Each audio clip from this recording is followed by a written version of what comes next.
We continue our look this morning at what China does not want you to see. The United States says the superpower is reclaiming land in the South China Sea. The threat of China is becoming big news.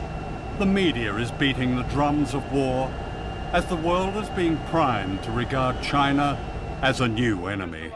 Hey there, my name is James Lee. Welcome to my channel 5149, where I talk business, politics, and society. And today we're going to talk about America versus China. Two economic superpowers with seemingly diametrically opposing cultures and values, at least conventionally speaking, one representing democracy and freedom, and the other authoritarianism and oppression. But is this characterization accurate? Specifically, I want to examine power in these two countries. Who holds it? What are their interests? And how do those interests affect the lives of its citizens? So who holds power? We know based on anecdotal political rhetoric that America is, quote, owned and controlled by a small number of multi-billionaires. But how do these powers manifest? Well, using the pandemic as an example, Bill Gates thinks the solution is to vaccinate everybody, and in accomplishing his vision, sees himself as a vital intermediary between government and business. Quote, we know how to work with governments, we know how to work with pharma, we've thought about this scenario, Mr. Gates said in a recent interview. We need, at least in terms of expertise and relationships, to play a very, very key role here. So here we are in America with a public health directive driven in large part by a software engineer / billionaire businessman. Now compare that to the Chinese government's response to their most famous billionaire, Jack Ma, of Alibaba fame, for what I think is at most a very benign slight. During a visit last summer to Hefei, a Chinese city northeast of the epicenter of the COVID-19 outbreak, Mr. Ma invited medical workers for a hot pot banquet to show his appreciation. A local media report referred to him as, quote, Teacher Ma, and said he sang opera for the guests. Senior leaders were annoyed, according to a person familiar with the matter. Beijing took credit for COVID-19's response, and some officials thought it wasn't Mr. Ma's place to thank frontline workers. It's not your job to thank workers, it's ours, the Chinese Communist Party. Don't step on our toes. So it's almost like they don't even want billionaires to get involved at all, even in something as trivial as a thank you hot pot banquet, to send a message that China only has one leader, as this Wall Street Journal headline alludes. Right, so in China, you could be a billionaire tech entrepreneur, but the head of the Communist Party, Xi Jinping, still calls all the shots. China is a market economy, and it's a vibrant market economy, but it is not a capitalist country. Here's why. There's no way a group of billionaires could control the Politburo as billionaires control American policymaking. So in China, you have a vibrant market economy, but capital does not rise above political authority. Capital does not have enshrined rights. In America, capital, the interest of capital and capital itself has risen above the American nation. The political authority cannot check the power of capital. Wow, listen to that again. In China, capital does not have enshrined rights. It does not rise above political authority. But in America, capital and the interests of capital has risen above the American nation, and political authority is unable to check the power of capital. That, I think, is pretty profound and explains so much. For example, to his credit, President Joe Biden has, at least in rhetoric, continually called for intellectual property waivers on COVID-19 vaccines, and at a recent WTO meeting said that the discovery of new variants demonstrates that the pandemic will not end until the world has equal access to vaccines. But he, along with the rest of the US government, have been powerless against the massive lobbying efforts of Big Pharma. Like we just talked about, in the US, political authority is incapable of checking the power of capital, while in China, capital cannot and does not rise above political authority. Because what are their interests? Well, in China, the number one interest is to preserve the Chinese Communist Party.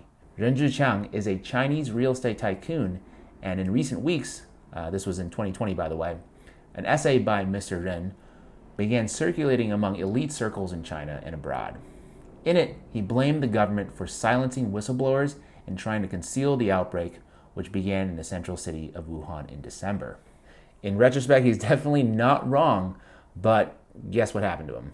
He's in jail for, quote, corruption. We talked about Jack Ma earlier. Mr. Ma failed to keep pace with Beijing's shifting views and lost an appreciation for the risks of falling out of step, according to people who know him. He tuned out warnings for years, they said. He behaved too much like an American entrepreneur. Mr. Ma's exit from the world stage followed a typically frank speech in October when he criticized Chinese regulators for stifling financial innovation. Mr. Xi personally intervened days later to block the record $34 billion plus initial public offering of Ant Group, Mr. Ma's financial tech company. So in China, money does not talk, unlike in the US, where, like we talked about with Bill Gates, money not only allows you to buy influence in public policy. This is a private billionaire in Seattle at the highest levels of the scientific discourse, the New England Journal of Medicine, telling governments what they should be doing. But money can also be used to shield you from any criticism. If you're a journalist covering global health, the Gates Foundation should be one of your most important targets. But it can't be if it's funding your newsroom. So in America, capital's entanglement with policymaking are inextricably intertwined. This is something that I've covered in a previous video on the Biden administration's hypocritical stance on corruption. But if you remember, a lot, and I mean a lot, of Biden's cabinet members come from a consultancy firm that touts this mission of, quote, bringing the situation room to the boardroom. Meaning that in America, overtly, business and government are now intertwined in one entity, and that the country's number one interest is to protect capital at all costs. So how do these interests affect you and me? Well, I live in the US, and so does I think most people watching this video. And in the US, I think we oftentimes look at a country like China and think, man, I'm so glad I don't live there. Look at all the human rights violations in Xinjiang and Tibet, the censorship of speech, information, the media, just a general lack of freedom. But let's not forget that the US, along with its Western allies, invaded a sovereign nation and destabilized an entire region over oil. And in regards to censorship and freedom of speech in the US, the government doesn't censor people, but capital does.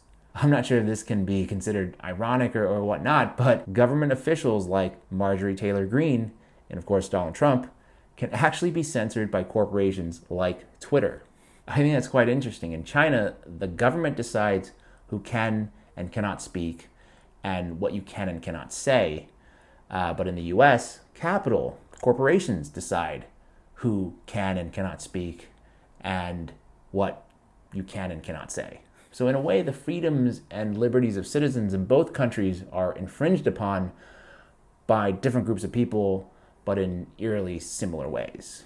My point isn't to be like pro-China or anti-America or to draw a kind of a false equivalency between these two countries, but rather to hopefully illuminate the underlying systemic structures and priorities driving the trade-off decisions that are being made by actors who are the ones pulling the strings.